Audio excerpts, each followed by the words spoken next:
అధికారులు మీ సమస్యలను పట్టించుకోవట్లేదా? నెలల తరబడి మిమ్మల్ని ఇబ్బంది పెడుతున్నారా? మీ సమస్య పట్టించుకునే వాళ్ళే కరువయ్యారా? ఇంకెందుకు ఆలస్యం? ఇప్పుడే రాష్ట్రంలో ఏ మూల నుంచైనా ఎక్కడి నుంచైనా డిస్క్రిప్షన్లో ఉన్న ఆన్లైన్ గూగుల్ ఫామ్ ద్వారా మీ సమస్యను మాకు తెలియజేయండి. మీ సమస్యను ఒక్క ఫోన్ కాల్తో క్యూన్యూస్ పరిష్కరిస్తుంది. మరిన్ని వివరాలకు 8499019929 నంబర్ను సంప్రదించండి. పబ్లిక్ వాయిస్, ఇది సామాన్యుడి ప్రశ్నాస్త్రం. తెలంగాణ రాష్ట్ర ప్రభుత్వం ప్రతిష్టాత్మకమైనటువంటి ప్రజావాణి కార్యక్రమం మాత్రము ప్రతి సోమవారము పలు జిల్లాల్లో నిర్వహిస్తున్నారు. అదేవిధంగా మనం ఇప్పుడు ప్రస్తుతం సూర్యాపేట జిల్లా కేంద్రంలో ఉన్నటువంటి కలెక్టరేట్ కార్యాలయంలో ఉన్నాము. అయితే ఈరోజు సోమవారం కావడం వల్ల సూర్యాపేట జిల్లా కలెక్టర్ గారు ఆధ్వర్యంలో నడుస్తున్నటువంటి ప్రజావాణి కార్యక్రమం ఇలా సజావుగా నడుస్తుంది. అయితే సూర్యాపేట జిల్లా కలెక్టర్ గారు వేరే అంటే మన భూభారతి ప్రోగ్రాం కార్యక్రమంలో హుజూర్నగర్ పోవడం జరిగింది.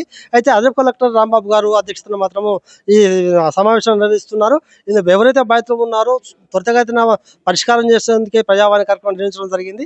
అయితే ముఖ్యంగా ఈరోజు మాత్రము మనం చూస్తే సివిల్ సప్లై అధికారులు మాత్రం కూడా వాళ్ళ పనులు వాళ్ళు చేసుకుంటూ కూడా ఇవాళ మీటింగ్ రావడం జరిగింది. అంతేకాకుండా రెవెన్యూ అధికారులు కూడా భూభారతి పని మీద పాల్గొంటూ కూడా ఇక్కడ ఈ ప్రోగ్రాంలో పాల్గొనడం జరిగింది. మొత్తం మీద సూర్యాపేట జిల్లా వ్యాప్తంగా ఉన్నటువంటి అధికారులు వాళ్ళంతా కూడా భూభారతి కార్యక్రమంతో పాటు ఏదైతే కొన్ని వాళ్ళ సొంత పనులు చూసుకుంటూ కూడా కార్యక్రమం రావడం జరిగింది. అదేవిధంగా కొన్ని సమస్యలు కూడా చేసినట్టు తెలుస్తుంది. ఎందుకంటే ముఖ్యంగా ఇవాళ ఉన్నటువంటి ప్రజావాణి కార్యక్రమంలో మాత్రం కొంతమంది బాధితులు విస్మయానికి గురవుతున్నారు. ఏంటంటే కొన్ని సంవత్సరాల నుంచి తిరిగినా కూడా మా సమస్య పరిష్కారం కావాలని చెప్తున్నారు. అదేవిధంగా మన దగ్గర ఎవరైతే బాధితులు ఉన్నారో వాళ్ళ మాటలు మనం తెలుసుకుందాం. సార్ నమస్తే సార్, మీరు ఎన్ని సంవత్సరాల నుంచి వస్తున్నారు? మీ సమస్య ఏంది?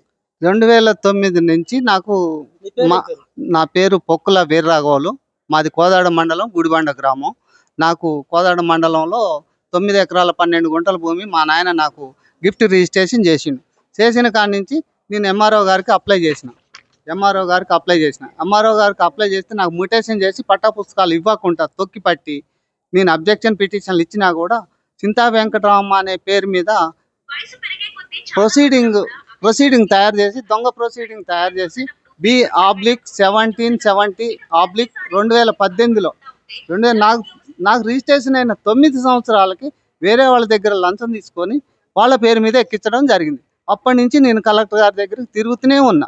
పోలీస్ స్టేషన్లో పెడితే పోలీస్ స్టేషన్లో మేనేజ్ చేసి క్లోజ్ చేపిస్తారు కేసుని. ముఖ్యంగా చెప్పండి, మీ సమస్య అప్పటి నుంచి ఇప్పటి వరకు పరిష్కారం కాకపోవడం కారణం ఏమనుకుంటున్నారు మీరు? ఎంఆర్ఓలు పానీ రికార్డుని దిద్ది ట్యాంపరింగ్ చేసి వేరే పేర్లు ఎక్కిస్తున్నారు, మాకు సంబంధం లేని వాళ్ళ పేర్లు. కానీ నా మీద నాకు మొటేషన్ చేసి నాకు పట్టా పుస్తకాలు ఇవ్వట్లేదు. అంటే మీరు మేము ఏదైతే మీరు చెప్తున్నారో భూమి మీద కబ్జాలో ఉన్నారా, మీరు ఎక్కడ ఉంటారా? ఉన్నాం. జనవరిలో నేను దున్ని ఎంఆర్ఓ ఏం చెప్పిండంటే జనవరిలో మీరు భూమి దున్ని విత్తనాలు జల్లి రాపోండి అని వీడియోలు తీసుకొని రాండి అని చెప్పాడు. నేను పోయి ట్రాక్టర్ తీసుకొని పోయి దున్ని నేను వీడియోలు తీసుకొని వచ్చి మళ్ళీ వాళ్ళకి ఇచ్చాను. ఫోటోలు ఇచ్చినాక కూడా వేరే పేర్లు ఎక్కించి పెట్టారు. పానీ రికార్డుని దిద్ది ట్యాంపరింగ్ చేసి వేరే పేర్లు ఎక్కించుకుంటూ వస్తారు. ఈ విషయం ఎప్పటి నుంచి జరుగుతుందంటే 2018లో ఎంఆర్ఓ శ్రీదేవి గారు ఉన్నారు. అప్పటి నుంచి ఇదే కంటిన్యూ అవుతుంది. నాకు మాత్రం న్యాయం జరగట్లేదు. కలెక్టర్ గారి దగ్గరకు వచ్చిన ఎంక్వైరీ రిపోర్టు పంపిస్తే ఆర్డీఓకి రాసిండు. ఆర్డీఓ గారు కూడా ఎంఆర్ఓతో కొల్లుడై అక్కడ రాజకీయ నాయకుల పెత్తనం బాగా నడుస్తుంది కోదాడులో. వాళ్ళ మాటలు విని ఆర్డీఓ గారు రిపోర్ట్ రాయట్లే. మళ్ళీ పిటిషన్ ఇచ్చిన, సార్ ఈ విధంగా కొల్లుడైంది సార్ ఆర్డీఓ కూడా ఎంఆర్ఓ. మీరు ఏం కోరుతున్నారండి? ఇప్పుడు నాకు పట్టా పుస్తకాలు ఇవ్వాలి, మొటేషన్ నా పేరు మీద మొటేషన్ చేసి నాకు పట్టా పుస్తకాలు ఇవ్వాలి. ఈ పానీ రికార్డుని దిద్ది ట్యాంపరింగ్ చేసి వేరే పేర్లు ఎక్కించిన దాని మీద సీరియస్ యాక్షన్ తీసుకొని చర్యలు తీసుకొని నాకు ఎమ్మటే మొటేషన్ చేసి నాకు పట్టా పుస్తకాలు ఇవ్వాలి. అదేవిధంగా సూర్యాపేట జిల్లా కోదాడ వాస్తవ్యులు సామాజిక కార్యకర్త బుడిగ హుసేన్ గారు ఆధ్వర్యంలో కూడా నిరసన దీక్ష చేసింది కూడా ఇవాళ జిల్లా కలెక్టర్ కార్యాలయంలో వాళ్ళు కూర్చోవడం జరిగింది. అయితే అదనపు కలెక్టర్ గారు వాళ్ళని పిలిపేయడం మాట్లాడడం జరిగింది. అసలు ఎందుకు దీక్ష కూర్చున్నారు వారి మాట తెలుసుకుందాం. సార్ నమస్తే సార్, మీరు ఈరోజు ఎందుకు దీక్ష కూర్చోవడం జరిగింది, కారణం ఏంది? నా పేరు పొడుగు హుస్సేన్ అండి, కోదాడ. నేను సామాజిక సేవా కార్యకర్తను. కోదాడలో ప్రభుత్వ హాస్పిటల్ అది సర్వే నెంబరు 149లో ఉందండి. దాని పక్కన ఎన్ఎస్పి కూడా 3 ఎకరాల 6 గుంటలు, హాస్పిటల్ 2 ఎకరాలు. ఈ మొత్తం దాదాపు హాస్పిటల్లో ఒక 15 గుంటలు లేకుండా అయిపోయింది. అలాగనే ఎన్ఎస్పిలో కూడా 15 గుంటలు లేకుండా ఈ ఆక్రమణ గురైంది. దీని మీద మేము 2200 రోజులు ఈనాటికి ఫిర్యాదు చేస్తూ ఎన్నో ప్రజావాణులకు వస్తున్నాం. పరిష్కరించనందున ఈ రోజున ఇక్కడ ఎండలో దీక్ష కూర్చోవడం జరిగింది. దాన్ని అనుసరించి ఇప్పుడు జాయింట్ కలెక్టర్ గారు చర్చలకు పిలిచి మీరు మళ్ళీ ఇంకొక రిప్రజెంటేషన్ ఇవ్వండి అంటే ఆ రిప్రజెంటేషన్ తయారు చేసుకొని వచ్చాము. ముఖ్యంగా ఏమిటంటే ఇది ఇప్పుడు ఇచ్చినటువంటి రిప్రజెంటేషను. ఈ హాస్పిటలు 1963లో ఎప్పుడో నిర్మాణం జరిగి ఉంటే దాన్ని పట్టేదారు వారసులు ప్రభుత్వమే మా భూమిని ఆక్రమించింది అని కోర్టులో కేసేశారు. దానికి కోర్టు వారు ఒక తీర్పు ఇచ్చారు. ప్రభుత్వ హాస్పిటల్ యొక్క కాంపౌండ్ లోపల కొలిసి 2 ఎకరాల కంటే ఎక్కువ ఉంటే ఇమ్మని తీర్పిస్తే ఈ అధికారులు కాంపౌండ్ బయట రోడ్లు అంటే ఆ రోడ్లు కూడా పట్టేదారులు రిజిస్టర్డ్ డాక్యుమెంట్ల ద్వారా అమ్ముకున్నారు. వాటిని కూడా కొలిసి 2 ఎకరాల కంటే ఎక్కువ ఉన్నది 530 చదరపు గజాలు ఒక ప్రొసీడింగ్ ద్వారా అప్పగించారు. ఆ తర్వాత మేము ఇంకా ప్రజలు ఫిర్యాదులతోటి వైద్య విధాన పరిషత్ కమిషనరు కలెక్టర్ గారికి ఒక లేఖ రాశారు. అయ్యా, మీరు కోర్టు తీర్పుని మిస్కన్సెప్షన్తో కొలిశారు కాబట్టి మళ్ళీ కొలిసి న్యాయం చేయాలని వైద్య విధాన పరిషత్ కమిషనరు కోరిన మీదకు ఆ ఆర్డర్ని క్యాన్సిల్ చేసుకున్నారు. కలెక్టర్ గారు ఇచ్చినటువంటి ఆర్డర్నే క్యాన్సిల్ చేసుకున్నారు. చెప్పండి, ఇక్కడ రాజకీయం నేపథ్యం నడుస్తుందంటారు. 100% రాజకీయం, లేకపోతే ఇంతకాలం దాన్ని ఉండదు. 100% దీని వెనక రాజకీయం ఉంది కాబట్టినే ఇది దాదాపు కోట్ల రూపాయల విలువైనటువంటి ఆస్తి. ఆ తర్వాత మళ్ళీ 2012లో ముక్తేశ్వరరావు కలెక్టర్ గారు ఉన్నప్పుడు ఇంకొక ప్రొసీడింగ్ ద్వారా 500 చదరపు గజాలు అప్పగిస్తూ ఇంకో ప్రొసీడింగ్ ఇచ్చారు. దీన్ని మరి క్యాన్సిల్ చేసిన తర్వాత హాస్పిటల్కి తిరిగి అప్పగించడం జరగలేదు. ఈ 500 గజాల ప్రొసీడింగ్ ప్రకారంగా దాన్ని ఫీల్డ్ మీద అమలు చేయడం జరగలేదు. ఇవన్నీ వాళ్ళ రికార్డుల మేరకు అక్కడ వరకే పరిమితం అవుతున్నారు కనుక. సార్, మీరు ముఖ్యంగా చెప్పండి, మీరు జిల్లా కలెక్టర్ గారి పరిధికి వస్తున్నారు, పోతున్నారు, 200 రోజులు సుమారు దాటిదని చెప్తున్నారు. ఇదే విషయం మీరు జిల్లా మంత్రి అయిన ఉత్తమ్ కుమార్ రెడ్డి కావచ్చు, స్థానిక ఎమ్మెల్యే పద్మావతి గారు కావచ్చు, వారు దృష్టిసుకోకపోతే వారు ఏమైనా మీకు ఏమైనా సలహాలు సూచన చేశారా?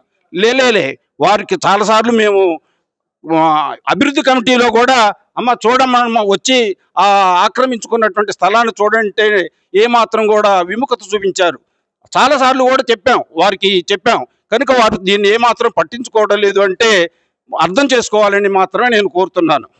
అంటే ఇప్పుడు ఎవరైతే మీరు చెప్తున్నారో భూమి కబ్జా చేసిన వాళ్ళు చెప్తున్నారు, మా భూమి అని చెప్తున్నారు, వాళ్ళంతా కూడా ప్రస్తుతం ఇక్కడ ఉన్న వాళ్ళ లేకపోతే బయటికి వెళ్ళిపోయారు? వాళ్ళంతా వాళ్ళ చేతుల నుంచి మారిపోయింది ఆ భూమి. వాళ్ళ చేతుల నుంచి వేరే వాళ్ళకి అమ్ముకోవటం, వేరే వాళ్ళకి అమ్ముకోవటం. ఇవాళ ప్రస్తుతం అది ఖాళీగా ఉంది. ఇప్పుడు మీరు ఏం డిమాండ్ చేస్తున్నారు ప్రభుత్వానికి కావచ్చు, లేకపోతే రాష్ట్ర ముఖ్యమంత్రి సీఎం రేవంత్ రెడ్డి గారికి? ప్రభుత్వానికి హాస్పిటల్కి ఉండవలసినటువంటి 2 ఎకరాలు అలాగనే ఉండాలి. అందులోనే ఇవాళ 100 పడకల నిర్మాణం చేస్తున్నారు. ఆ పునర్నిర్మాణం 2 ఎకరాల్లోనే ఖచ్చితంగా చేయాలి. ఇప్పుడు ఆర్డీఓ గారు ఇచ్చినటువంటి రిపోర్ట్ ప్రకారం 15 కుంటలు తక్కువ ఉందని ఇచ్చారు. 15 కుంటలు ఎక్కడ పోయిందో చెప్పటం లేదు కనుక చెప్పాల్సిన బాధ్యత వారి మీద ఉంది. మీ భవిష్యత్తు కార్యాచరణ ఏంటండి? భవిష్యత్తు కార్యాచరణ ఏంది మీది? మా భవిష్యత్తులో ఎప్పుడు కూడా మేము దీని మీద ఫైట్ చేస్తాం. వచ్చేంత వరకు ఫైట్ చేస్తాం. రాష్ట్ర వ్యాప్తంగా కూడా ప్రతి సోమవారం మాత్రము ప్రజల సౌకర్యార్థ కోసము ప్రతి సోమవారం ప్రోగ్రాం నిర్వహిస్తున్నారు. ముఖ్యంగా చూస్తే మనం ఏంటంటే సూర్యాపేట జిల్లా వ్యాప్తంగా కాదు, రాష్ట్ర వ్యాప్తంగా కూడా మొత్తం రెవెన్యూ వాటి మీదనే కూడా సమస్యలు రావడం జరుగుతుంది. ముఖ్యంగా ఇప్పుడు మనం చూస్తున్నాం, ఇంతకుముందు కూడా ఒక రైతు 9 ఎకరాల భూమి, నా భూమిని కబ్జాలో ఉన్నా కూడా నాకు పాస్బుక్ ఇవ్వలేదని చెప్పారు. అంతేకాదు అక్కడ ఉన్నటువంటి రెవెన్యూ అధికారుల ఒత్తిడి మేరకే నా భూమిని కూడా వేరే వాళ్ళ పట్టా చేస్తున్నారని చెప్తున్నారు. అంటే మనం చూస్తున్నాం, గతంలో ఈ నెల పైన చూస్తున్నాం సూర్యాపేట జిల్లా వ్యాప్తంగా ఎక్కడ చూసినా కూడా రెవెన్యూ అధికారులు మాత్రం చేతివాటం ప్రదర్శిస్తున్నారు. లక్షలు కాజేస్తూ భూమి కబ్జాలో ఉన్న వారికి కాకుండా వేరే వాళ్ళకి కూడా పాస్బుక్లు ఇస్తున్నారు. అదేవిధంగా మనం చూస్తున్నాము, సామాజిక కార్యకర్త బుడుగు హుసేన్ గారు వాళ్ళ ఆధ్వర్యంలో కొంతమంది కూడా 220 రోజుల నుంచి కూడా మేము ఏదైతే ప్రభుత్వ హాస్పిటల్, కోదాడ ప్రభుత్వ హాస్పిటల్ ఉందో దాని మీద పోరాటం చేస్తున్నా కూడా ఇప్పటివరకు కూడా ఎవరు కూడా స్పందించాలని చెప్తున్నారు. ముఖ్యంగా ఏంటంటే ఇక్కడ ఉన్నటువంటి ఏదైతే ఉందో రాజకీయ నాయకుల ప్రమేయం కావచ్చు, లేకపోతే కావాలని మమ్మల్ని కూడా ఇబ్బంది పెడుతున్నారు. ఖచ్చితంగా ప్రభుత్వ హాస్పిటల్కి ఉండవలసిన భూమి ఖచ్చితంగా ఉండవలసింది, ఎందుకంటే అది 30 పడకల హాస్పిటల్ నుంచి 100 పడకల హాస్పిటల్ చేయడం జరిగింది. ముందు కూడా సౌకర్యార్థం కోసం ఖచ్చితంగా ప్లేస్ ఉండాలి. ఒకవేళ ప్రభుత్వం స్పందించకపోతే మాత్రము సామాజిక కార్యకర్తలే కాదు అందరూ కొంతమంది ప్రజలను తీసుకుపోయి ఖచ్చితంగా భూమి వచ్చే వరకు మేము పోరాటం చేస్తామని కూడా వీరు పేర్కొంటున్నారు. క్యూ న్యూస్లో పనిచేయటకు వీడియో ఎడిటింగ్ మరియు SEOలో అనుభవం గల జూనియర్ ఎడిటర్స్ కావాలను. సంప్రదించవలసిన నెంబర్ 8688926084.